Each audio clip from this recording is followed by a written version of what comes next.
அப்போ எல்லாத்துக்குமே ஒரு மெத்தட் இருக்குது, ஒரு சிஸ்டம் இருக்குது, ஒரு ஸ்ட்ரக்சர் இருக்குது. ஸ்மார்ட் ஒர்க்குங்கிறது ஒரு பெரிய பயங்கரமான ஒரு உலகத்திலே இல்லாத, அதாவது அதுக்கெலாம் சார் ஐயோ எனக்கு படித்து 4 நாள் ஞாபகம் இல்லை, 10 நாள் ஞாபகம் இல்லை.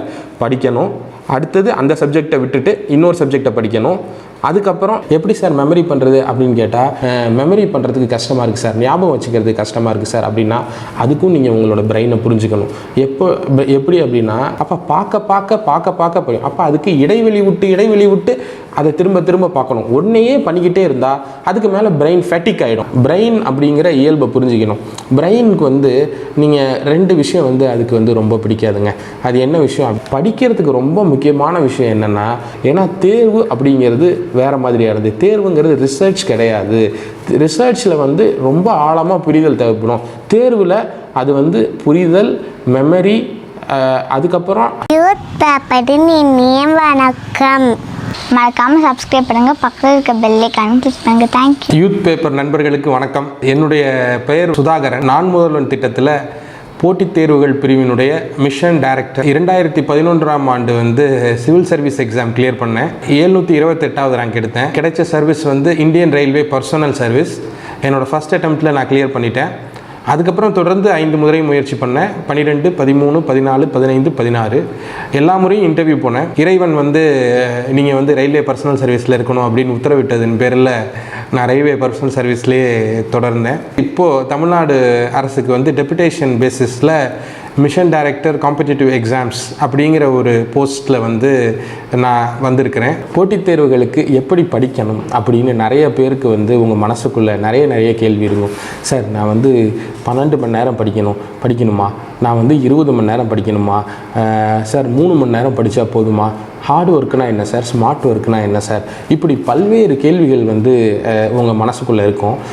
இந்த கேள்விகளுக்கெல்லாம் நீங்கள் பதிலளிக்கணும் அப்படின்னா 2-3 விஷயத்தை புரிஞ்சுக்கணும். முதல்ல ஒரு ஆவரேஜ் ஹியூமன் பீயிங்கோட கெப்பாசிட்டி என்ன, 2வது சிலபஸ் என்ன, 3வது காம்படிட்டர்ஸ் என்ன, காம்படிட்டர்ஸால் என்ன முடியும், அதுக்கப்புறம் அதுக்கு மேலே 1 இன்ச் நாம் பண்ணணுன்னா என்ன பண்ணணும் அப்படிங்கிறத தான் நீங்கள் புரிஞ்சுக்கிட்டு அதுக்கேற்ற மாதிரி தான் நீங்கள் ஒர்க் பண்ண ஆரம்பிக்கணும்.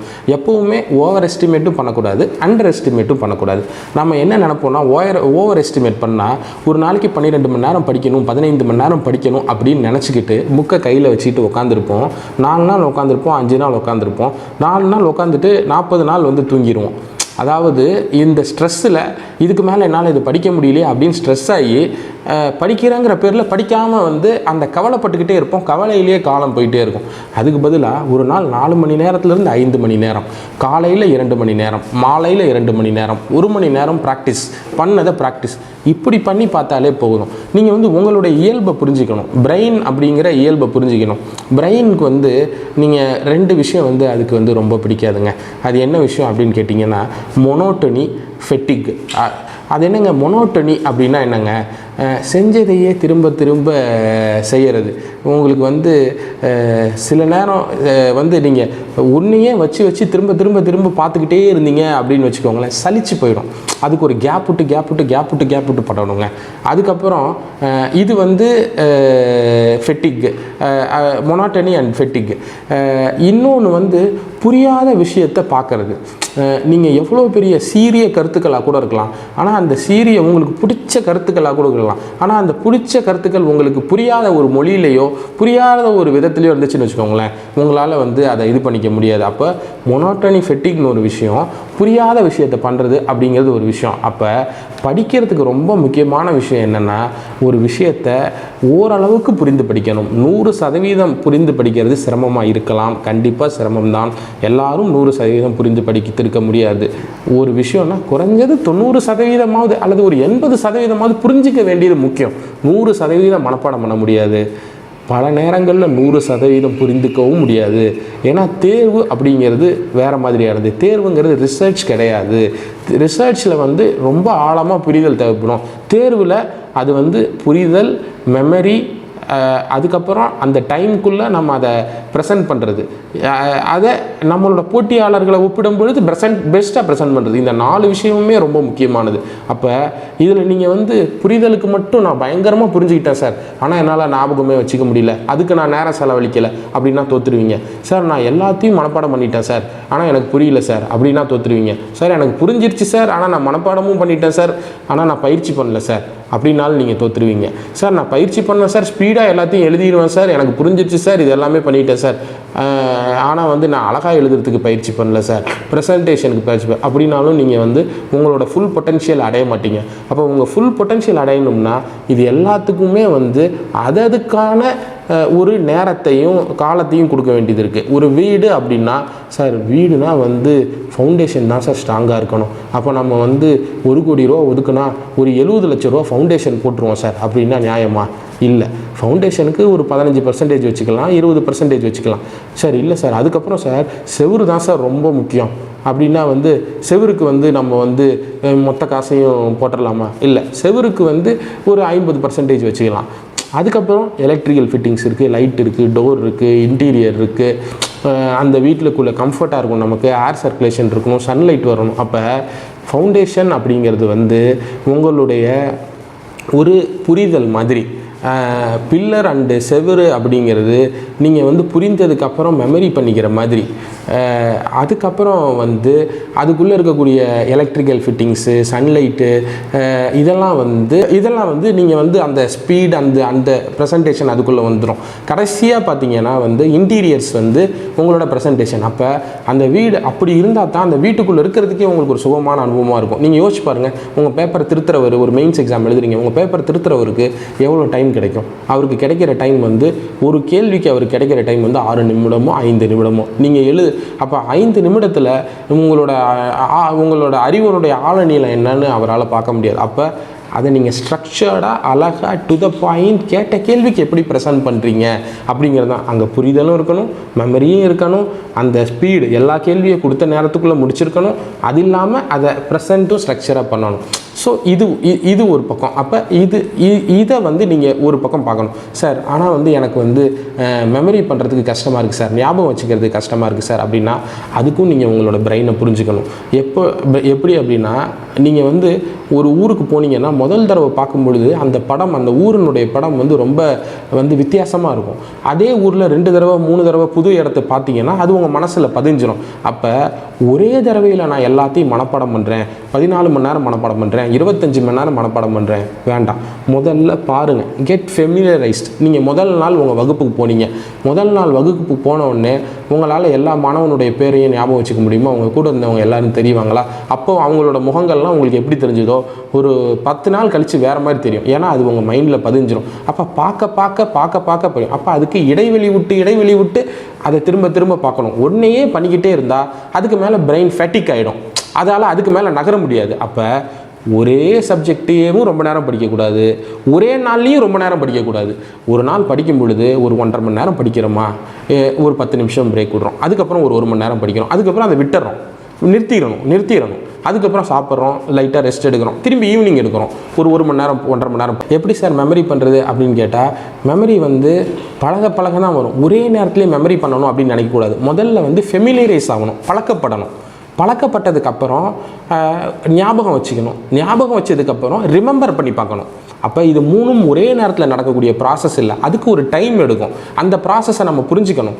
அந்த டைமை நம்ம புரிஞ்சிக்காமல் இன்றைக்கி படிச்சுட்டு 10 நாள் கழித்து ஞாபகம் வரலன்னு நம்ம நினைக்கக்கூடாது. ஞாபகம் வரல, ஏன்னா அதுதான் மனித இயல்பு. ஒருவேளை மனிதனுக்கு அவன் பார்க்குற, கேட்குற, படிக்கிற எல்லாமே ஞாபகம் வந்துச்சுன்னா அவன் வாழ்க்கையில் எத்தனை சோகமான விஷயங்கள் நடக்கும், எத்தனை துன்பமான விஷயங்கள் நடக்கும், அத்தனை துன்பங்களும் அவனுக்கு ஞாபகம் வந்துச்சுன்னா அவனுடைய வாழ்க்கை எவ்வளோ கஷ்டமாக இருக்கும். இயற்கையே அப்படி டிசைன் பண்ணியிருக்கு. நம்மளை வந்து சிலது ஞாபகம் வரணும், சிலது வந்து மறைஞ்சி போகணும், சிலது வந்து நிற்கணும். அப்போ பரீட்சைக்கு எனக்கு வந்து திருக்குறளில் பார்த்தீங்கன்னா நான் தமிழ் லிட்ரேச்சர் எழுதினேன். தமிழ் லிட்ரேச்சரில் வந்து 30 அதிகாரம், அரசியல் அமைச்சியல் 30 அதிகாரம் வந்து சிலபஸில் இருக்குது ஆப்ஷனில். அந்த 30 அதிகாரத்தில் 300 குறள் இருக்குது. 300 குறளும் எனக்கு வந்து அச்சு பிசுறாமல் வந்து எனக்கு தெரியும். நான் வந்து ஆப்ஷன் எழுதும்போது இன்னைக்கு கேட்டிங்கன்னா எனக்கு தெரியாது, ஏன்னா நான் எழுதி இன்றைக்கி 7 வருஷம் ஆச்சு. ஆனால் எனக்கு திரும்ப ஒரு மாதம் டைம் கொடுத்தா அதை வந்து திரும்ப என்னால் ரிமெம்பர் பண்ண முடியும். ஆனால் ஓரளவுக்கு ரஃபாக அதனுடைய ஐடியா என்ன, அதனுடைய கண்டென்ட் என்ன, அது எந்த இடத்துல இருக்குன்னு எனக்கு சொல்ல முடியும். இதுதான் மெமரியோட இயல்பு. அந்த இயல்பை நம்ம புரிஞ்சுக்கணும். ஐயோ எனக்கு படித்து 4 நாள் ஞாபகம் இல்லை, 10 நாள் ஞாபகம் இல்லை, படிக்கணும். அடுத்தது அந்த சப்ஜெக்டை விட்டுட்டு இன்னொரு சப்ஜெக்டை படிக்கணும், அதுக்கப்புறம் இன்னொரு சப்ஜெக்டை படிக்கணும், அதுக்கப்புறம் ரிமெம்பர் பண்ணணும், அதுக்கப்புறம் அந்த சப்ஜெக்டில் அடுத்த லெவல் படிக்கணும், அடுத்த சப்ஜெக்டில் அடுத்த லெவல் படிக்கணும், அடுத்த சப்ஜெக்டில் அடுத்த லெவல் படிக்கணும், அதுக்கப்புறம் ரிவைஸ் பண்ணணும். இப்படி ஸ்டெப் பை ஸ்டெப்பாக போகணும். நம்மளுடைய மூளை அப்படிங்கிறது எப்படி நீங்கள் பார்த்தீங்கன்னா ஒரு பீரோ மாதிரி நீங்கள் வந்து யோசிச்சுக்கணும். ஒரு பீரோவில் வந்து எல்லா துணியும் வந்து நீங்கள் எடுத்து அடுக்கி வைக்கலாம். ஆனால் அதே பீரோவில் வந்து மேல் செல்ஃபில் வந்து அப்பா துணி இருக்கும், அடுத்த செல்ஃபில் வந்து அம்மா துணி இருக்கும், அடுத்த செல்ஃபில் வந்து துண்டு, துவட்டிக்கிற துண்டு, அந்த மாதிரி விஷயங்கள்லாம் இருக்கும், கீழ் செல்ஃபில் வந்து குழந்தைங்களோட துணியெல்லாம் இருக்கும். அப்படின்னா யாரோட துணி எங்கே இருக்குது அப்படிங்கிறது எடுக்கிறது ஈஸி. அப்போ நம்ம வந்து புரிந்த விஷயங்களை, தொடர்புடைய விஷயங்களை ஒன்றா சேர்த்து ஞாபகம் வச்சுக்கணும். அதுக்கு வந்து ஒரு கதை மாதிரி ஞாபகம் வைக்கலாம், நிமோனிக்ஸ் மாதிரி ஞாபகம் வைக்கலாம். ஆனால் எல்லாத்துக்குமே நிமோனிக்ஸ் வைக்கக்கூடாது. அப்புறம் நிமோனிக்ஸை தனியாக மனப்பாடம் பண்ண வேண்டிய தேவை வரும். நமக்கு சாதாரணமாகவே ஒரு புக்கை நீங்கள் படிச்சிங்கன்னா ஒரு 30% வந்து உங்களுக்கு சாதாரணமாக உள்ளே போயிடும். நீங்கள் 2வது தடவை 3வது தடவை படிக்கும் பொழுது உங்களுக்கு ஒரு 3 தடவை படிச்சிட்டிங்கன்னா உங்களுக்கு வந்து ஒரு 60% 65% உள்ளே போயிடும். அதுக்கப்புறம் நீங்கள் ரிவைஸ் பண்ணும்போது ஒரு 70-80, எப்பவுமே நிற்காத ஒரு 15% இருக்கும், இல்லை ஒரு 10% இருக்கும். அதை மட்டும் தனியாக எடுத்து வச்சு அதை எக்ஸாம் டைமில் ரிவைஸ் பண்ணிக்கணும். சரி, இது எனக்கு வாழ்நாள் ஃபுல்லாக ஞாபகம் இருக்குமா? அவசியம் இல்லை. ஏன்னா நம்ம தேர்வு எழுதுகிறோம். தேர்வு எழுதுறதுங்கிறது ஒரு ரேஸ் ஓடுற மாதிரி. டெய்லி நம்ம வந்து அத்லெட்டிக் ரேஸில் வந்து டெய்லி உசைன் போல்ட் மாதிரி போய் ஓட போகிறதில்ல. உசைன் போல்ட்டும் டெய்லி ஓட போகிறதில்ல. அவர் வந்து போட்டி அன்னைக்கு ஓடுறதுக்காக தயார்பட்டு போட்டி அன்னைக்கு வேகமாக ஓடுவார், அவ்வளோதான். இதே மாதிரி தான் அதுவும் ஒரு போட்டித் தேர்வு, ஒரு போட்டி. அந்த போட்டியில் பர்ஃபார்ம் பண்ணுறதுக்காக நம்ம வந்து ரிவிஷன் பண்ணுறோம், ஸ்ட்ரக்சர்டாக படிக்கிறோம், மெத்தடாலஜிக்கலாக படிக்கிறோம். அப்போ எல்லாத்துக்குமே ஒரு மெத்தட் இருக்குது, ஒரு சிஸ்டம் இருக்குது, ஒரு ஸ்ட்ரக்சர் இருக்குது. ஸ்மார்ட் ஒர்க்குங்கிறது ஒரு பெரிய பயங்கரமான வந்து ஒரு உலகத்திலே இல்லாத, அதாவது அதுக்கெலாம் வந்து சார் சாதாரணமாக 1 கிலோ பிரெயின்லாம் பத்தாது, 1.5 கிலோ பிரெயின் பத்தாது சார், ஒரு 3.5 கிலோ 4.5 கிலோ வேணும் சார், அப்போ தான் சார் ஸ்மார்ட் ஒர்க். அதெல்லாம் கிடையாது. எந்த விஷயத்தையும் ஸ்ட்ரக்சர்டாக, சிஸ்டமேட்டிக்காக, எது முடியும்னு தெரிஞ்சுக்கிட்டு அதை வந்து கரெக்டாக பண்ணி கூலாக, பீஸ்ஃபுல்லாக ஹேண்டில் பண்ணுறது தான். எக்ஸாம் ஹாலில் ஒரு கூகுளி, ஒரு சர்ப்ரைஸ் வருது அப்படின்னா, தெரியாத கேள்வி வருதுன்னா நம்ம புரிஞ்சிக்க வேண்டியது ஒன்று தான். நம்ம ப்ரீவியஸ் இயர் கொஸ்டின் பேப்பரை அனலைஸ் பண்ணோம், எல்லாத்தையும் படித்ததுக்கப்புறம் ரிவைஸ் பண்ணோம், ரிவைஸ் பண்ணதுக்கப்புறம் ஞாபகம் வச்சுக்கிட்டோம், எழுதி பார்த்தோம், ப்ராக்டிஸ் பண்ணோம். இதுக்கப்புறமும் இந்த கேள்வி நமக்கு தெரியலனா யாருக்கும் தெரியாது. ஏன்னா 100 மார்க் எடுக்கிறது வந்து போட்டித் தேர்வுடைய நோக்கம் இல்லை, 100க்கு 100 எடுக்கிறது போட்டித் தேர்வுடைய நோக்கம் இல்லை. யார் முதல்ல வர்றாங்களோ அவங்களுக்கு முதல்ல இருக்க வேலை, யார் 2வது வர்றாங்களோ அவங்களுக்கு 2வது இருக்க வேலை. 100 சீட்னா யார் 100வது வர்றாங்களோ 100 வேலை. நீங்கள் வந்து 50 மார்க்கு தான் எல்லாருமே எடுக்கிறாங்கன்னா நீங்கள் 50.5 எடுத்தால் போதும், அவ்வளோதான். ஸோ அதனால் எல்லாத்துக்கும் பதில் சொல்ல வேண்டிய அவசியம் இல்லை. மனிதனால் என்ன பண்ண முடியும் அப்படிங்கிறத புரிஞ்சுக்கங்க, அதை சிறப்பாக பண்ணுங்கள். அதை பண்ணிங்கனாலே ஜெயிச்சிருவீங்க. எனக்கு இந்த வாய்ப்பளித்த யூத் பேப்பருக்கு நன்றி, வணக்கம்.